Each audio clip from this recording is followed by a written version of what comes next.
Hi, this is Mike Deccan with Mosquito Media.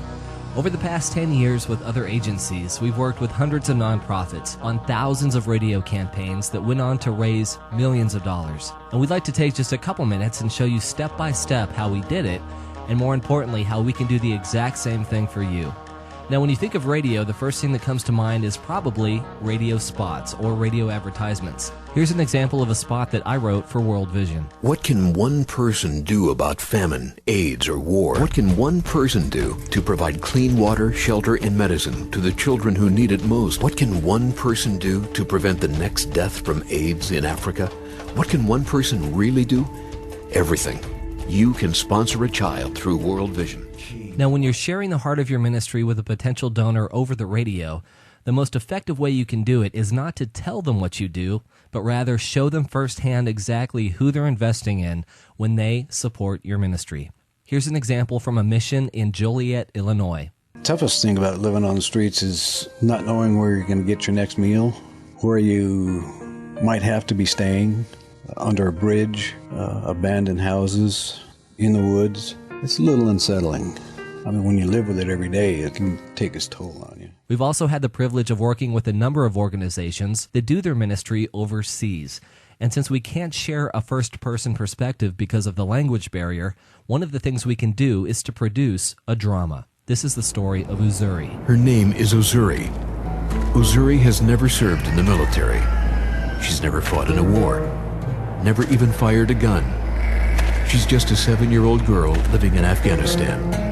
But she's a casualty all the same.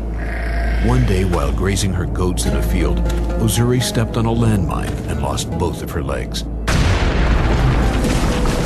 A victim of a war she's not even old enough to understand. But the most shocking part of the story is that it has a happy ending. Uzuri's dad carried her to a Wheelchair Foundation distribution center, and there she received a wheelchair that got her off. Those are just some quick examples of some audio that we can produce, but once you have that audio, what do you do with it? Well, some examples are taking this audio and using it on your website. Or, if you're looking for something more aggressive, one of the things that's proven to be very effective over the past 10 years is a radiothon. Here's an example from a Christian station in Portland, Oregon. 98.7 KUPL. We're settling Sugar Land with Lee and Alana in the morning, 7:55, and we're broadcasting live from the Portland Rescue Mission, where hope begins with a meal. By the way, we set a goal at 1,500 meals for the hour. I'm very happy and proud to say that we've reached over 2,200, almost 2,300 meals for the hour. And we have Mike Deccan from the Portland Rescue Mission with us here. Mike. Back in 2006, when there was a number of homeless fatalities in the city of Phoenix, we just so happened to be doing a radio event that very week, so I produced a piece that appeared on public radio. It sounded like this. Hello, I'm John Overall. And I'm Diana Sullivan. Thanks for joining us this noon. We've learned there were at least 6 heat-related deaths of the weekend. Authorities say at least 4 of the victims are homeless men. CBS 5's Sarah Carlstrom is live in downtown Phoenix, where homeless shelters are filled to capacity. I was on the street homeless when we had the 122-degree days.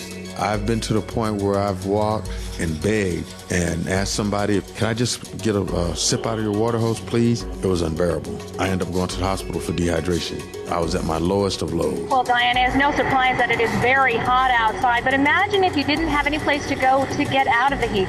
That is the situation for thousands of people across the valley. And just a year later, in 2007, there was a number of stories in the news talking about the increased violence against homeless people all across the country. In response to this, I produced a piece that sounded like this. Good morning, Kimberly. And this morning, detectives believe that this victim is a homeless man, and that body was found on the sidewalk. It's scary to think. I mean, I'm from Southern California, and I don't see stuff like that there. I've slept in that doorway where that guy expired. Detectives say the man's body showed signs of trauma, and that discovery turned the case into a murder investigation. If you have something they want and you don't agree to it, then you lose your life. There is little safety in the alleyways and on the park benches. I'm not built for the streets, and I got beat up a lot. So for safety purposes, I spent probably 3-4 weeks in a satellite portable bathroom, and I felt safe. It's a survival of the fittest out there, and if you don't know where to go for shelter, you probably... Now, you can also hear these examples in their entirety by logging on to our website, which is www.mosquitomedia.com. Thank you very much for taking a couple minutes to listen to these examples.